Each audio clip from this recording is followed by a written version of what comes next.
Street cred sports. Street cred sports. I'm crossing over. I'm Euro stepping.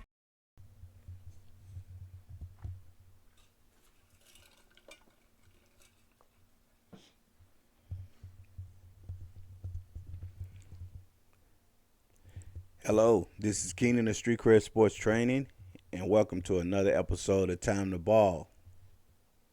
We are on episode 87. How are y'all doing? Y'all staying warm? I'm trying to. I can't even stay warm in my damn house. I got two people in the house that both love it cold. And I'm like, damn it, I pay the bills. I think I should be able to turn the heat up every now and then. I shouldn't be walking around in my house like I'm in the Arctic. So I hope y'all are having a better situation with heat and cold in your house. I don't want it to be hot. I just want it to be comfortable, where it's like, oh, damn, I didn't know it was 20 degrees outside because it feels comfortable in here. But sometimes it feels like it's 24 in here. But maybe that's just me complaining because I don't like the cold. Who knows? I have to check the temperature when I think it's really cold to see what the temperature is. But in any case, enough of me complaining and whining about the weather. Hope everybody is doing well, staying safe as we get into the new year. Let me jump right on in because I got some stuff to say today. All right, so first thing I'm going to talk about is, the missus asked me, we discuss like quarterbacks and stuff in the NFL. It's like, oh, well, this quarterback is good. And I'm like, yeah, And then I say, well, they're not special. So the question was, well, what makes a quarterback special? From my viewpoint, this is me. To me, a quarterback is special when that quarterback has disadvantages, whether it's offensive coordinator that doesn't call great plays, or not a really good offensive line, right? No really good running game. And when I say really good, I'm saying you have an average running game. So you have a type of running game where you got a running back that's gonna average 2 or 3 yards maybe. So in the scheme of things, you're gonna pick up maybe 4 to 5 yards, right, on first and second down. Let's just go with that. You don't have star wide receivers, and what I mean is receivers that know how to get open, or receivers that you can throw the ball up and it's one of those 50-50 balls, and your receiver's gonna come down with it. Okay, so when you don't have those things, but that we got a chance as long as this person can play, that's special to me. Now, I'm not going to go down this long list of quarterbacks that I think is special and, that I think is not special. But I will tell you that when you look at special QBs, you always have a chance. You don't ever feel like you're out of the game. Now, you're going to have that anomaly where, the football gods were angry or something like that, and you don't end up getting the type of play that you normally get. That's going to happen. In every game, look, Tom Brady, greatest, in most eyes and stuff, he didn't look special against the Giants in the Super Bowl. Right? Peyton Manning, great. He didn't look special against Seattle in the Super Bowl. Right? So there are going to be times where you have, I don't want to say bad games, but it's not going to work for you. And if you play that team 10 out of 10 times, you're probably not going to win because of what they're doing. But at the same time, that's kind of an anomaly. You're going to be great and special to be able to do those things. Now, I view, to me, and this is something that I've, kind of come to the conclusion through the years. To me, a special QB needs to be able to do, in my opinion, 3 or 4 things. Right? They need to be able to throw the ball, down the field. So when I say throw the ball, I mean, down the field and in tight windows, and outs, right? I don't want to sound like I'm some football aficionado. I'm not going there, but there are certain throws they say between the hash marks that, across the middle, you want your quarterback to be able to throw, right? You throw people open. You need to be able to pick up yards with your feet. You don't have to be Lamar Jackson, but if it's a 3rd and 7, play breaks down, you need to be able to get those yards, right? So if you're a threat to run, and average anywhere between 40 and maybe 60 yards a game, now you're a dual threat. Okay? All right? Read defenses. You got to be able to read defenses, meaning whatever they're going to do and you have a counter to it. Okay? I would say the last thing would be, gosh, I would say, well, maybe that's not for. Maybe it's just those things. I didn't write them down. I just kind of off the top of my head different things. So I'll go with that. If I miss something, please comment or send me a message so I'll know, like, yeah, you know what, I forgot about that. But I didn't sit down and make a list of what, all the different things that can make QB special. So those I would say my main things, right? So that's to me what makes a QB special. And if you don't have those, it doesn't mean that you can't be a good quarterback or a great quarterback. It's just that you have to have more things, I guess, that you need in order to be successful. And to me, special quarterbacks don't have to have that. So that's my take on that. Now, going from that, I'm going to go into the next part, which is I'm not sure if there was any adjustments that were made to Sam Darnold with the Minnesota Vikings. Now, they played the Rams last night, and they got him blasted. They got blasted. Sam Darnold looked really bad, and a lot of it was due to how they defended. Okay. Now, here's what the quote-unquote stats tell you.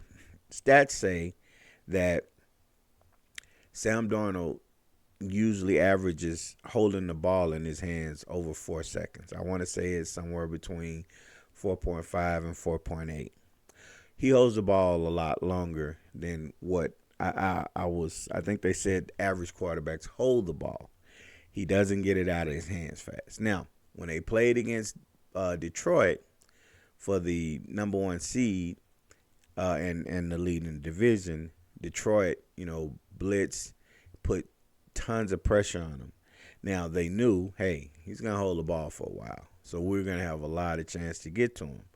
So by doing that, holding the ball, you allow, defense to get to you because you're either waiting for deeper patterns or deeper routes or deeper routes to materialize. So you need time and protection for that.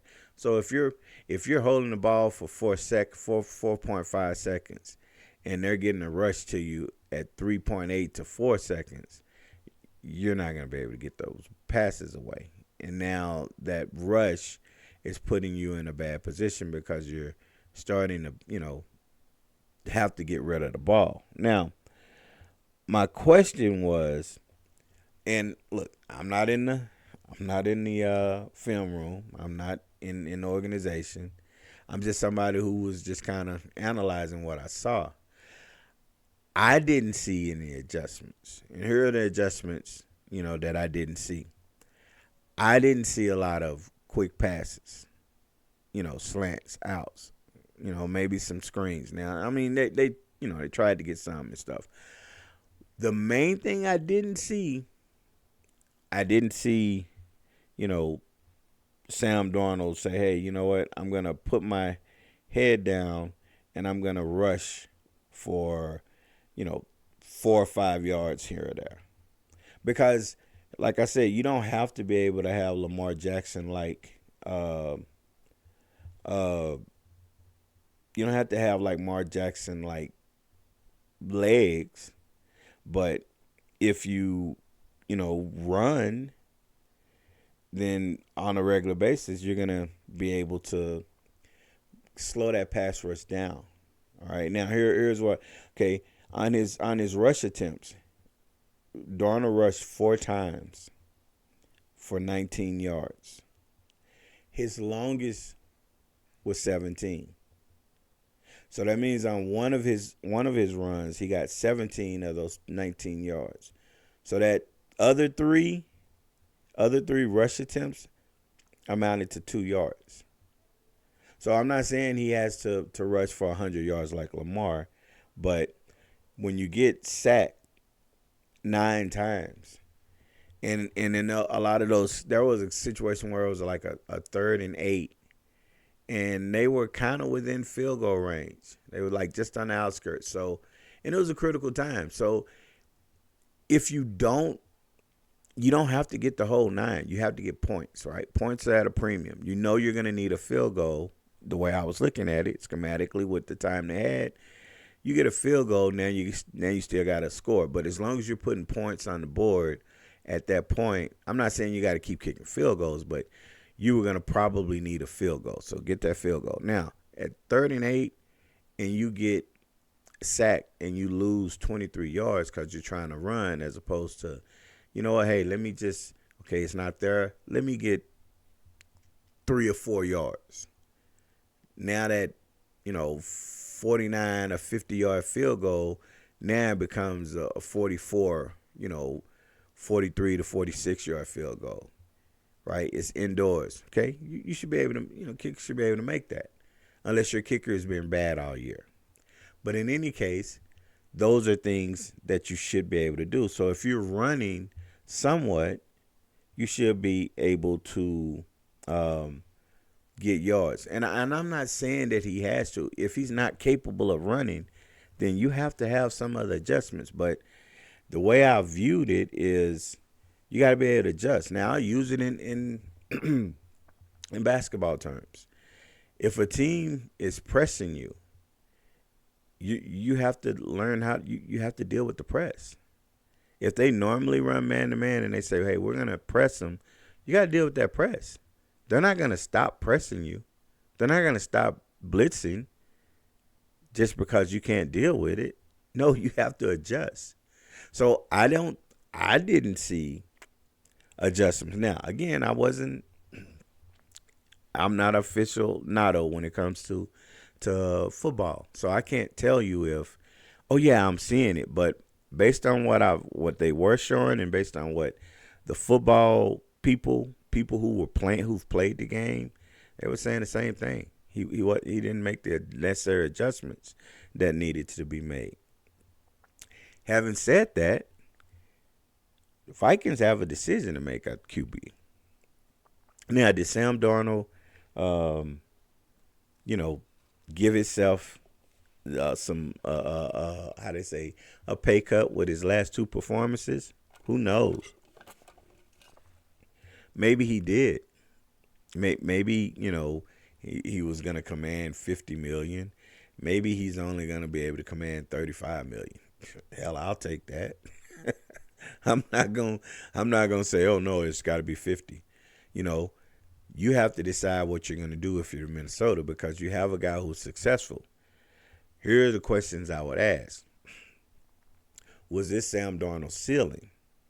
Or can Sam Darnold get even better than what he is? He's been in the league, 6 or 7 years, so you don't have a lot of body of work because where he was, he didn't have the stability around him. So can you can make the playoffs with him, but are you going to put a situation around him where, okay, hey, we're going to change some things and we feel like you can do those things that we need to change, that we need to add and adjust to make us more successful, right?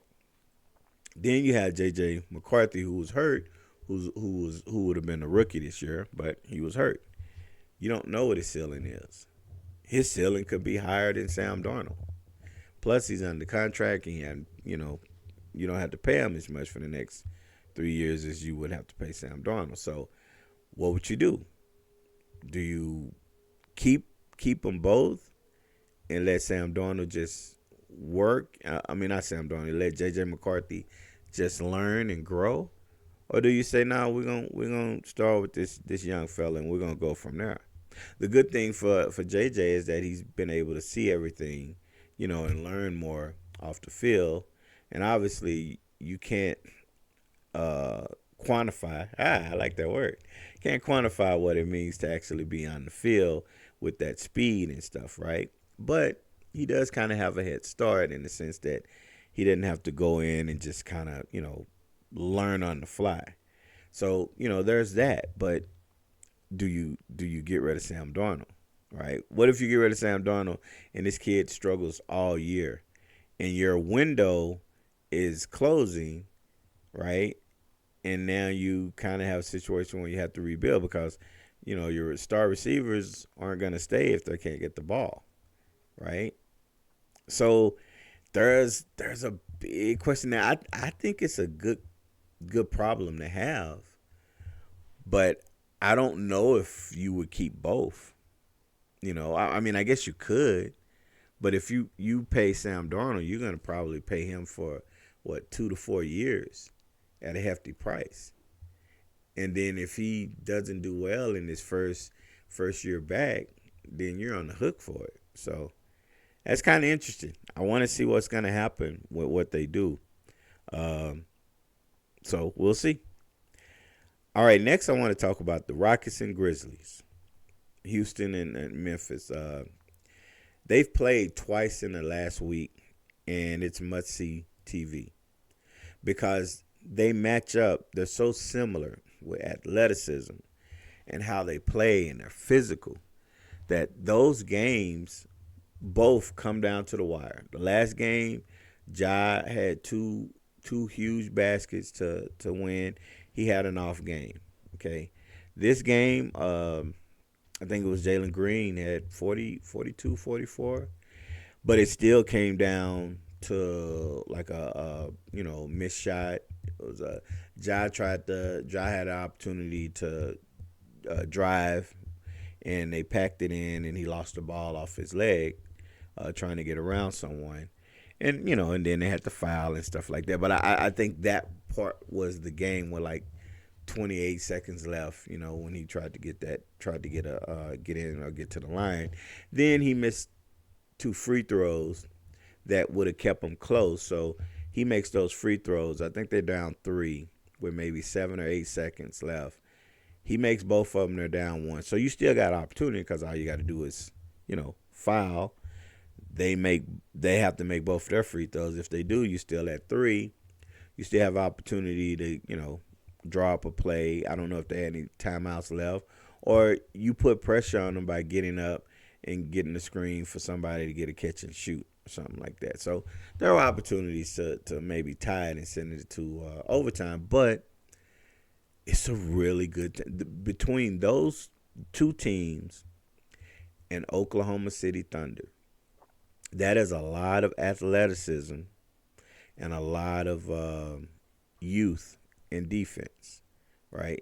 Defensively, all 3 of those teams really try to lock up. So I am really. I said last year, Rockets. I thought the Rockets were coming. I think they still need something because late game situations, it's not really okay. This is the person you're gonna go to. But what I have seen is they went a lot more to Sengun to kind of play out for him because he is skilled. But you can run all the plays you want, but when it's like crunch time, you really just like, nah, we giving it to our best player. That's who we want to make. To have that decision to make whatever decision they decide to make. And I don't. Sometimes Jalen Green steps up, but I don't know who that is with them for right now. Is it Jalen Green? Is it Sengun? I'm not sure, is it Van Vliet? So we gotta see, because with OKC, it's Shea Gillis Alexander. With Memphis, it's Ja. Although Ja's been kind of hurt here and there, if it's not Ja and let's say Bane is hot, they go to him. But 90% of the time they're giving the ball up to Ja, and he's gonna make the decision, right? So I can't wait to see them. And then you got history with Dylan Brooks having played with Memphis, so there's a lot of trash talking, obviously. And you got some guys that like to put people on posters on both teams. So it's Memphis was my team this year. I felt with Ja being healthy, they were going to ascend again. And they have some injuries, but I think when they get fully healthy, they might have to make a trade, because Marcus Smart has been hurt a lot. So I think if they made a trade and get somebody else in there that's going to give them some quality minutes and stuff, stretch the floor, it's really going to make it hard. Because the year that Ja was great, they had some people who could knock down shots. So you couldn't clog the lane on Ja, and that's why he was getting to his spots. Now, you have some guys that still aren't proving that they can knock down shots. Once they start to prove that they can hit shots consistently, it should open up. So I think it's must-see TV to watch. Those two teams, those three teams playing each other, must-TV, because they don't like each other. And I think anytime you have teams, that genuinely don't like each other, and you can tell by the way they play and how they chirping on the court, yeah, you can tell they don't like each other, and that's good. I mean, I don't mean you got to start fighting every time you see each other, but it's okay to not like each other when you're playing. All right, last thing I'm going to touch on is, does everyone truly want to win in sports or win their way? So here's the difference. You say, I've heard people say from time to time, hey, we want a winning culture. We're going to win, right? And everybody says they're all in, right? Now, once it comes to what your sacrifices individually have to be in order to attain it, that's when you know if you have a winning culture. So I give an example. In basketball, let's say, you averaging 23 points a game, right? You got incentives and stuff or whatever. And, coach says, look, we've went over our last 20 games. When you score 19 points, we're undefeated. So we're going to need you to not take, an extra 3 or 4 shots a game and get the ball to these guys in these situations, because it spreads out and it helps things out. And if you say, hey, if you do that, we're going to go a lot further than what we would right now. Is that player going to do that? If you have an owner or a GM that decides, or management that decides, hey, we need to bring somebody in that's going to coach a certain way that's different than what we've been doing, right, to be successful. Are you going to do it, or are you going to keep having the same type of coaches? Now, I'm not talking about a particular player. In football, you could have a wide receiver. Hey, we're winning, but I'm not getting touches. Are you okay, or am I going to be okay with that? Or am I going to be the type of player that we win, but I didn't get my targets, so I'm not happy, right? That's on the player side. The, management side, I'm speaking about the Cowboys, because, to me, players who want to get their stats and management that wants all the credit, is that a winning formula? So with management, I'll just go out there and say, with Jerry Jones, the Cowboys, I've said it since he fired Jimmy Johnson, and you can all look up the reasons and stuff and understand why, the true reasons why. Jerry has hired a certain type of coach from there, from that point to now. The coach, the one time he decided to go back to the style was when he hired Bill Parcells. They were successful. They were ascending, and you figure within the next 2 or 3 years, he was probably going to have that team in position to be in the Super Bowl. Jerry couldn't stand it. Jerry wants the credit. He wants to be able to say that he's the reason why they won a Super Bowl. You can't name me any GM in football that obviously has weekly talk show radio. That also they have all the microphones in front. After every game, they want to know what he says, what he thinks. That he's bigger than the coach. Name the organization. I've went through every organization on several occasions. There is none. Nobody else is commanding that. Now, he has been successful building a great business. They make a lot of money. Unfortunately, the people who pay for that product, I hate to say it, they've been delusional, because there are times when I don't think he cares. I think to him, as long as y'all are talking about us, that's a great thing. You like us or you hate us, that's a great thing. You're buying merchandise, you're buying tickets, that's a great thing, right? So to some businesses, as long as we're relevant, we're good. And that's the way it's felt that time. I think he wants to win. I just don't think he wants to win. He wants to win a certain way. Because as bad as he's been the GM. He's been the GM since he bought the team back in the 80s. I don't know of any GM that's lasted that long, right? That's lasted that long. That's had the kind of years and stretches where they were so bad. You had teams that had hired, and then fired another GM in the span that he had a team that was really bad. So he's not going to fire himself. He feels like he knows what he's doing. And unfortunately, it is what it is.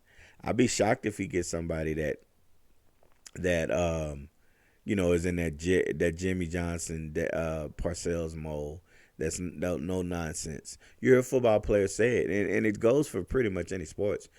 There needs to be one voice, right? You can't be listening to 2 or 3 different people, because, you're going to have players going to 2 or 3 different people when there are issues.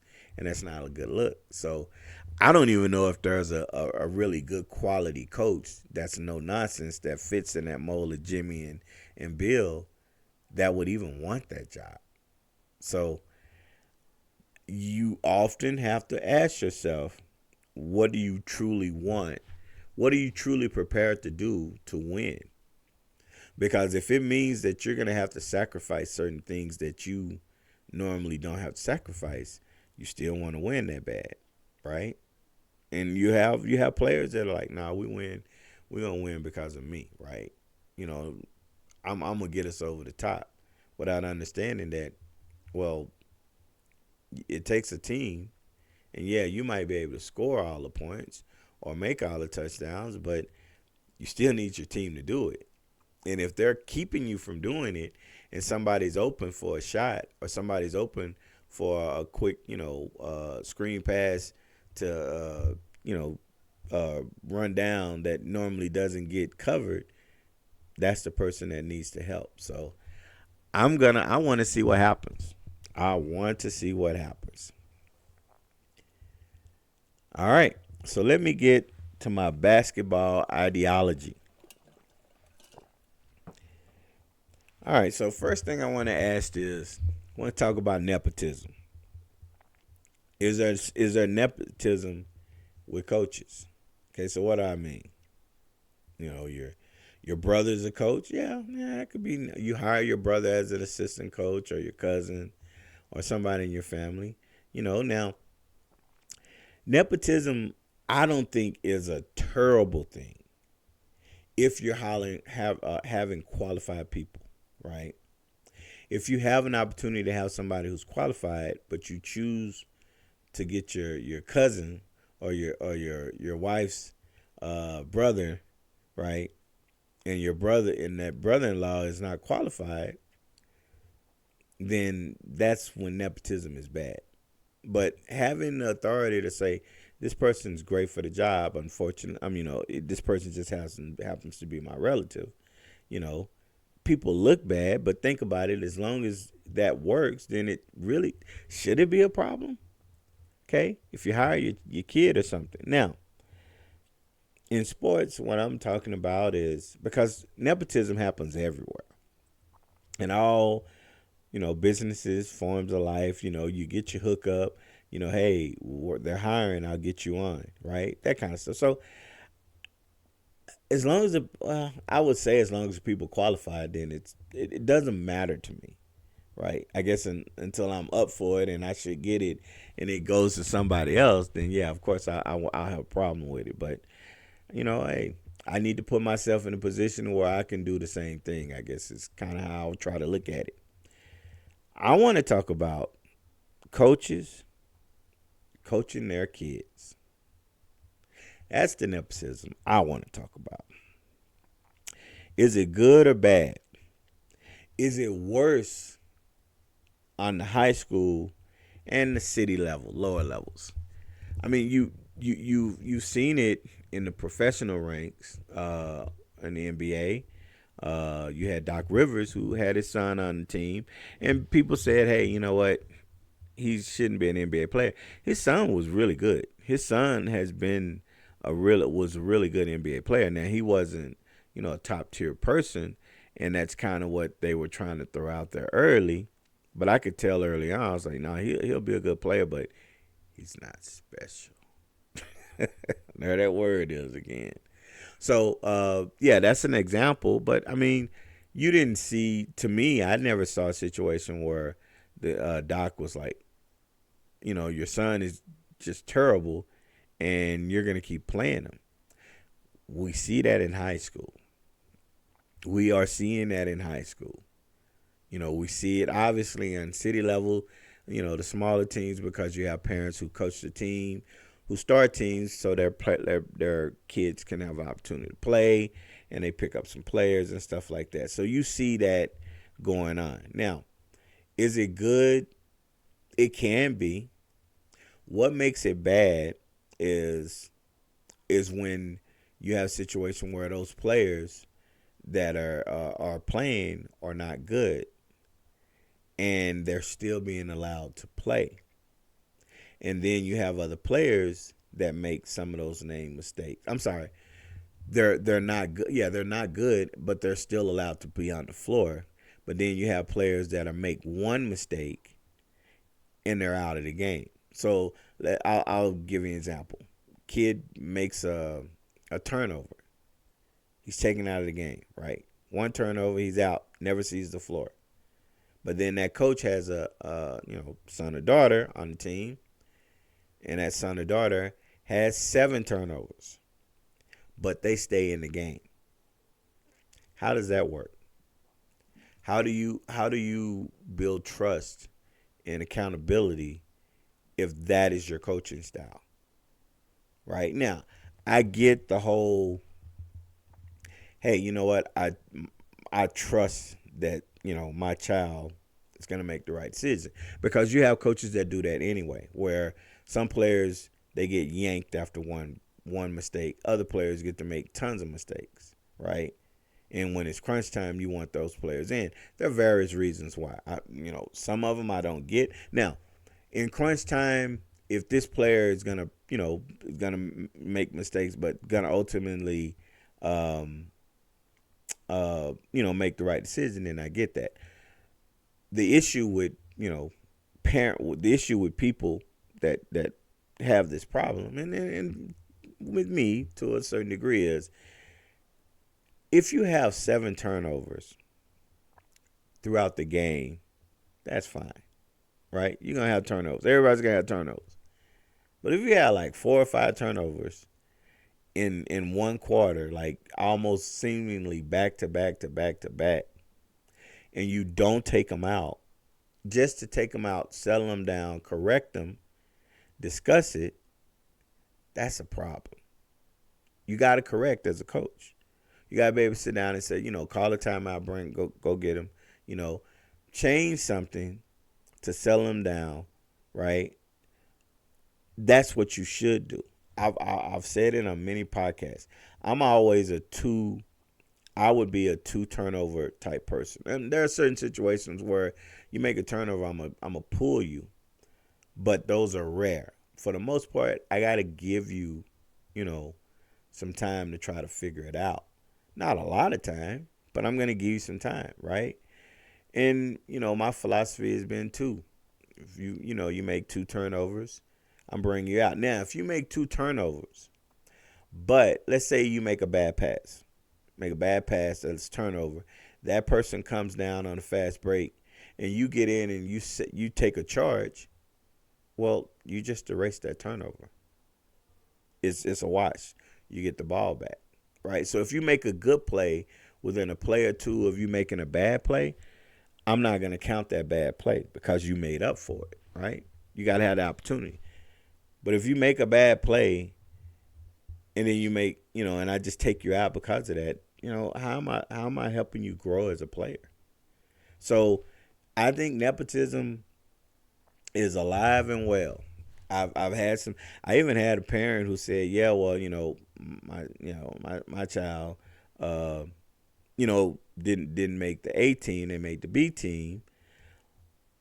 Yeah, I think it came down to my child and the coach's son, and my child was really better, and the player was like, "Coach, he can't dribble with his left. He couldn't make left-hand layups. He couldn't make jump shots. I was doing all of that. I understood everything I was supposed to do, layups, jump shots, everything. And then the coaches were commending me on how much better I looked than last year. But they took the coach's son. And I told him, I said, you're going to have that. I said, so what we're going to do is sometimes you're going to practice against the A team. Bust his ass. On offense and on defense. Bust his ass. Make him feel uncomfortable and make those coaches feel uncomfortable about the decision. And you just be exceptional on there. People will see it like, damn, why isn't he playing? He should be on the A team. So coach's son is not that good, right? Now, will the coach make that change? Maybe not on a lower level. Maybe in high school it happens as well. So you have to kind of ask yourself for these things that you're going to, change. I don't think they will. And obviously, on the city league level, most of these parents are volunteers, right? I think all parents should go through some sort of training to be able to help them to do it. I think I should actually do a new coach seminar or a coaching seminar. I'll put something together, and I can do it virtually or I can have it at the place. I'm gonna really reach out and promote that because my job is to tell people straight. The greatest thing that I love about my business and what I do is I can hold you accountable. I can hold myself accountable, which I will, but I can hold you accountable. If you come in there half-assed, I'm going to let you know. If you're not getting better, I'm going to let you know. If I'm telling you what you want to hear, I'm not helping you. So I got to be honest with you in the situation. And I've had to do that and I'll give you a perfect example. I had parents whose child plays on the team, and I'm gonna get into that. You know what? No, I'll save that. I'll save that to when I get there. And I'll go ahead and bring it up. The parents were like, "Well, yeah, he made a bad pass, and coach took him out automatically, right?" And mom and dad were like that. And I said, look, I always say if it's a bad pass, it's always on the guard, because the guard should know the situation, right? Whether it's the player that you're throwing it to, you don't throw passes to certain people that they're not going to be able to catch or they're not going to be ready for. And then it was like, oh, okay. So they were like really mad, but then when I broke it down, their stance softened up. And then I asked the kid, I asked the player, I was like, so tell me about this pass. And they said, well, the pass is, players cutting through. And the pass, I throw a pass that kind of leads them, and they catch it and go, to kind of close to the block as they're catching it, and they go up and make a layup. And I said, okay, so what were they in defensively? I said they were in a 2-3 zone. I said they were in a 2-3 zone, and you were leading that pass. And the player was like, yeah. And when I said that, that's when he realized, like, yeah, that was kind of he knew it was his mistake. I said, so where was the defender? He said the defender was kind of under the goal, like waiting on the pass. I said, so how tall was the player you were passing to? He's about 6 feet, 6'1". And the defender, he's like about 6'4". I was like, okay, so unless your player is very athletic and can dunk, he's not going to want to do it. Because what happened is, as he was leading him, the player stopped. I said, why do you think he stopped? He said, because he probably knew that he wasn't going to get that shot. I said, yeah, so when you lead him, you're putting him in a bad situation because he's not going to take that shot. You should have threw it more to his chest or right to his right shoulder to where he could have time to catch it, stop, and either, give him a pump fake or pass it back out. He has time to do something with. So then as I explain that to the parents, they're like, oh, okay. So they see it, right? So in that instance, do you keep him in? Maybe you do, but if you take him out, it's the players. It's on the player for making that bad read. He has to be better to make that read. But yeah. So on nepotism, it does happen, and I guess I'll say I've seen it be more of a bad thing than a good thing in my experience with seeing everything happen. So, we gotta be able to be accountable. We can't stop. No. I'm not gonna say, and it's always bad, because I know some situations where parents were coaching, and they understood that, hey, look, I'm not gonna be coaching, and their players were good. I have quite a few situations, but they are bad. So I would say maybe 60-40, 70-30%. 70% you have bad nepotism, and 30% you have good. But I'm just throwing those numbers off the top of my head because I'm trying to think of the last maybe 10 people that I knew that possibly had, kids involved that were theirs, maybe directly or indirectly, that was coaching them. So I could be off. I'll say 50-50. I'm going to do that straddle the fence thing. I'll say it's 50-50, all right? But the ones that are bad seem to be even more out there. All right, so let me move on. I got a picture sent to me, and I'm not going to divulge the team, obviously, the picture, because everybody would know who it was. So the parents said, sent the picture. The picture was, it was a team huddle. The team was in the huddle, standing up, listening to the coach. And one player was sitting on the bench away from the team. And that player happened to be a senior, and I believe it's like maybe a captain or something of the team. So the question to me was, well, what would I do? And first off, I would definitely have to understand the situation now, because I'm a little bit different. I'm not so much of an authoritarian, coaching style if I'm coaching. I would have to know the situation. So if the situation is that player has had a horrible game and that player is just down on themselves and they need a minute, I could be okay with that, because you got to understand, I got to understand how to read the room, right? That's one situation. There are a few, right? Now, other situation is maybe that player is just a moody type player and, they're not getting what they want. And I'm having a timeout and I'm trying to discuss strategy, and they sit down. What would I do? right? So that's kind of two sides of the spectrum. So if it's the first one, you know, I might not punish that player in that in that instance. There's going to be a conversation. And that conversation is going to be, look, I get it. You're having a terrible game. And I'm probably going to I know I've talked to coaches and asked a lot of coaches about, why not bring accountability to these players with their parents, because the parents are, are talking. And almost, I know, 100% of them have said, we don't have time to do that. And it's a lost cause. Now, I don't agree with it, because I agree that there's a situation you can put something in that allows that. You're not going to be spending hours and stuff like that, but I feel like you can put something in there where if there's a situation, you can have a quick 15 to 30-minute conversation with that player and that parent to let them know what it is. I really feel, and look, I just gave you a situation. I didn't even pull up film. But a parent's explaining something that they saw that they didn't understand, and me breaking down what actually happened, now those parents and that player have to face the reality that, yeah, okay, now that was me. Now, the taking out part, snatching the kid out, that's a different conversation. I'm just talking about the accountability part.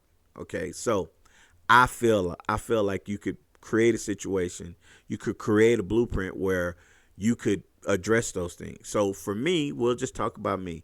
I'm going to spend a few minutes, 15, 20 minutes explaining to that player and the parents, look, I know you had a really bad game, but you're a senior on the team. You're probably one of my better players.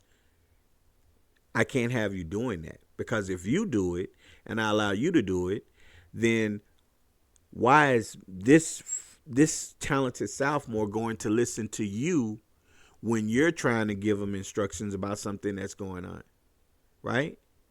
So you might not want to listen to me, but now if that player doesn't listen to you, you can't turn around and complain and get upset with that player, because you're setting the table for that. So you got to hold yourself accountable, right? I get what was going on, but I need you to be locked in. I have bad coaching games. I make bad coaching decisions and stuff that probably have cost us games. And I might know it in the moment, but I can't let you guys know that, because I don't want you to lose confidence, and it's a bad look now, right? So I'm just giving you an example, right? Because I would never make a bad coaching decision. No, but I'm just saying, like, that's one way. Now, if it's the other way, where the player is just being, kind of shitty, yeah, you might not be playing for a while, because I got to send a message that that's not acceptable. Now, this goes to a deeper conversation, which I had with this parent, was it might be time for that organization to move on from that coach. Only if there has been a precedent set that this kind of stuff has been happening, not with just that player, but team as a whole throughout the season, throughout this coach's coaching that team.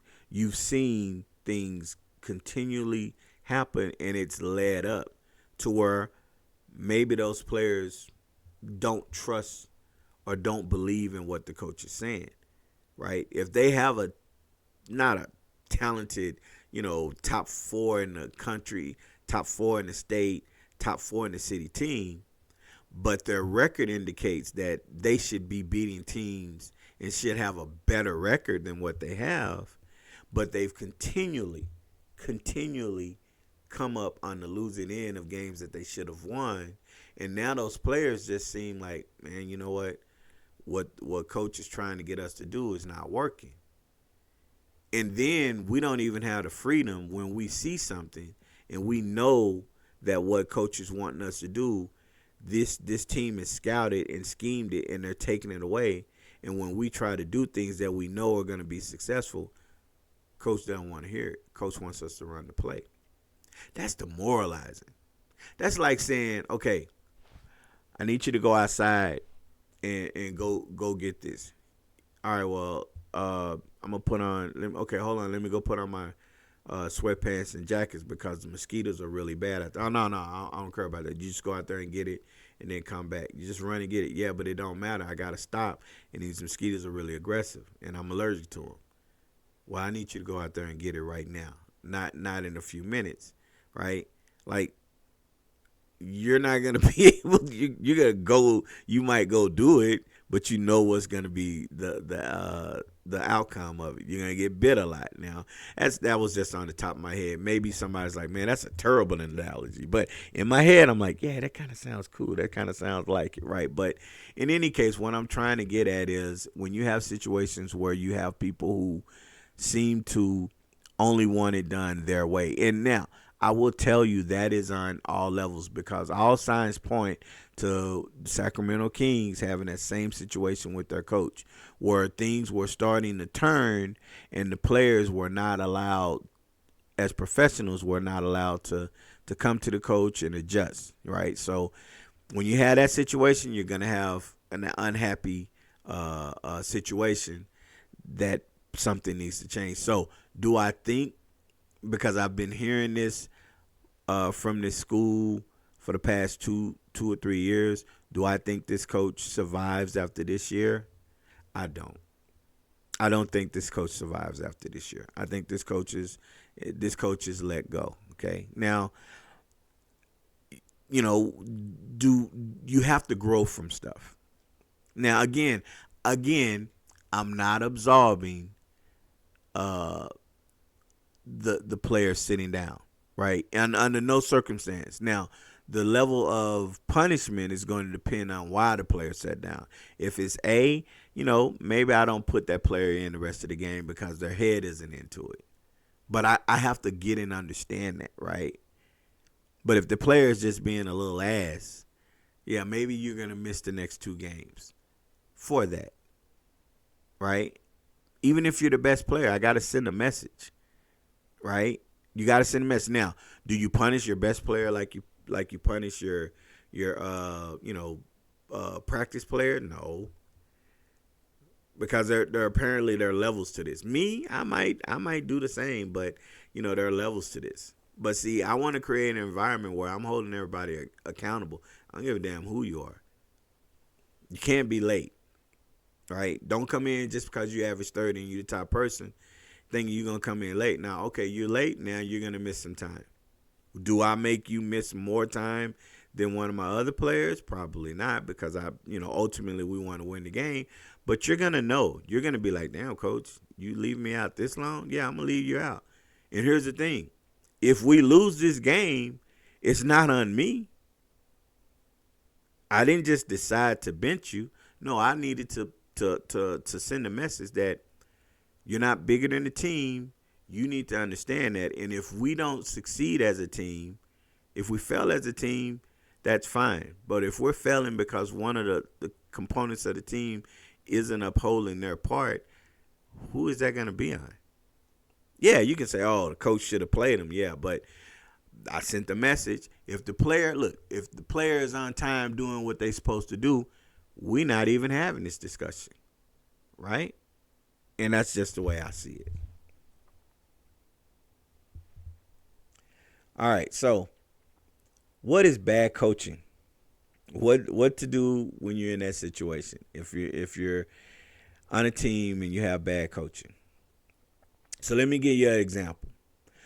Like I've kind of talked about it, touched on it, where coaches take players out because of a bad play. Right? They make a mistake.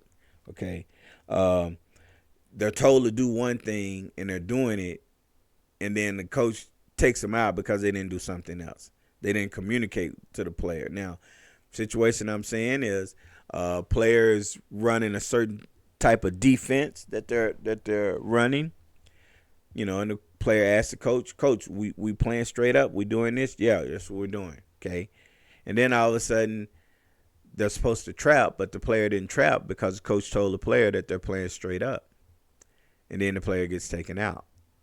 Right? Now, there are other reasons for that. I'll go ahead and share those reasons. Like one of the other coaches comes in, and the other coach who's, could be a JV coach or a varsity coach. I'm not going to go that far. But this coach, this is how this coach wants everything to run. So the coach deviates from it, and then when the other coach comes in, the player's supposed to know that there's been a change because the other coach came in. We are now doing what we know the coach wants, right?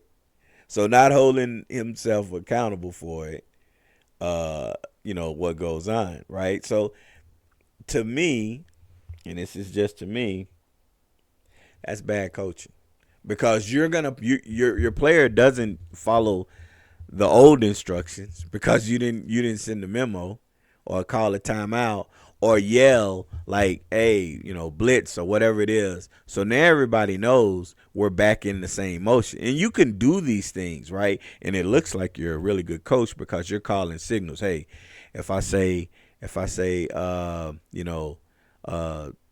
sin, if I say sin, that means we're playing straight up, right? Or if I say up, we're playing straight up. If I say blitz, we're trapping.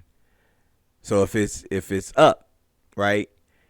All right, you're playing up. Now, as soon as I see, the head coach come in, I'm saying blitz. So now if you don't if you don't hear me, if you ain't paying attention and you don't blitz and then I take you out, that's on you because you're not listening and paying attention, right? That's kind of how you could do it to be slick. But not telling me that we're blitzing when we're supposed to be blitzing and telling me we're up and I don't blitz, and then you take me out, like, how does that work? So is there bad coaching? Absolutely. And what I do is I try to talk to the players about, ways to deal with it. You have to always make sure you're doing what you're supposed to do. Sometimes if it's something that you're being told to do that is wrong, you got two options. You can make the correct play, but here's what has to happen if you make the correct play. The correct play has to result in either the basket. You have to make the basket. Either you or that person that you give the ball to, they have to score that basket. If it's on the defense, you can't give up a basket. If you gamble on something, you have to get that steal or get that deflection that leads to a steal. Because if it doesn't go the way that it should, you're going to be in trouble. Now, it's not necessarily bad coaching. You made a bad play. Okay. The other option is you got to do what the coach is telling you. Put it on the coach. I've seen games where the coaches didn't make an adjustment. So since they didn't make an adjustment, the team just really took them out of what they were trying to do. And it got hard to watch because the team couldn't do anything offensively. Like it was really hard to watch. And the players were still trying to do what the coach was telling them and it wasn't working. That's when you can look at film and say, okay, this is what we were trying to do. And, okay, it's not working. So why didn't we adjust? Right? And that's kind of how you have to look at it. Because, look, to me, sports is about adjustments. You got to adjust. And anybody who says, well, no, we're not going to adjust, what we do is perfect, you're not being truthful. Undefeated Patriots team came in, Super Bowl. Giants went at them in ways that, nobody had the whole season. Baltimore kind of went at them like that, but the Giants went at them in a particular way, and they didn't make the adjustments necessary, okay? And they lost that game. You see it a lot in football. Right? And in basketball, you'll see it sometimes too. They start doubling. Anthony Edwards was complaining about the fact that he's being doubled. And instead of him just saying, hey, you know what, I'm going to pass it a little bit or I'm going to pick my spots where I get the ball so it's harder to double, that's what you have to do. So what do you do when you're faced with bad coaching is, if you deviate, my advice is going to be, look, if you're going to deviate from the play, you have to know in your heart of hearts that, look, this is what's going to happen. You go here, the ball is going to be there, you're going to get a wide open shot. I'll take the heat, if the coach gets mad. But I tell you what, I've only known and seen of one situation, one time, where a player didn't do what the coach wanted. It resulted in a shot that the player made, and that coach took that player out, right? The one time I think I've ever seen it, and my mouth dropped like, they're taking him out for making a basketball play. It was a simple basketball play. It wasn't nothing hot doggy, but we have a situation where when you have bad coaching, you're not going to get yourself in a situation where you can be successful. So those are my suggestions. Just run the play, so when you look at film, as long as you're doing your job, then the coach can't say it's on you. It's, hey, look, I got to scheme better. I got to make adjustments, and I think any, and this will be the last thing I say about it, I think any coach who is going to coach a team, especially starting at the high school level, has to be asked that when in the hiring process. Hey, look, if this team is doing this is your offense, and this team starts to do these things, and it's obvious that they're taking things away. Are you willing to adjust, and how do you adjust? All right. Now, you get that information when that coach is in that situation, and it's gonna happen. If you don't adjust, then you were kind of untruthful in your interview, huh? Wouldn't that kind of be what it boiled down to? Because you told me in the interview you would do this. Situation happened and you didn't do it. You haven't done it. Every time it happens, you don't do it. Yeah, so I think there's bad coaching. There's ways around bad coaching, but you have to be specific and meticulous, right? Because you have to make sure that if you like, okay, well, I'm supposed to make this pass, but I'm just going to go ahead and get a shot because I know I can shoot it, right? And you make the basket, even though you're going to make it, it still looks like you're trying to not do what the coach needs. But if you make the move and you tell the player, look, when I go here, you cut. They're going to come here. I'm going to give you a pass for a layup. To me, it's good basketball because now that team's going to have to adjust to what you just did, which allows you to do what you were supposed to do in the first place. So that's all today. This is one of those pivotal podcasts where, I might get slammed, man. I don't know what you're talking about with this and that. I'm just telling you what I see, information I get, how I'm processing it. If you feel like I'm wrong, let me know. I might be able to say, yeah, you know what? You're right. I probably shouldn't have said it like that. And sometimes when I'm talking about something, I might not explain it the way or articulate it the way it's coming across in my head the way I need to. So if that happens and I don't get up and kill me, just make the point and I'll be like, yeah, you know what, you're right. This is how I probably should have said that. Or I might just say, man, you full of shit. It's 50-50 on that. I don't know which way to go on there. So look, this is all for today's episode. I hope you enjoyed it. Make sure to like, subscribe, follow, comment, and I'll end it like I always do. If it was easy, everyone would be doing it. I'm out. Street cred sports, say it with your chest. Yeah. Go get it from the net. Street cred sports, okay, that's a bet.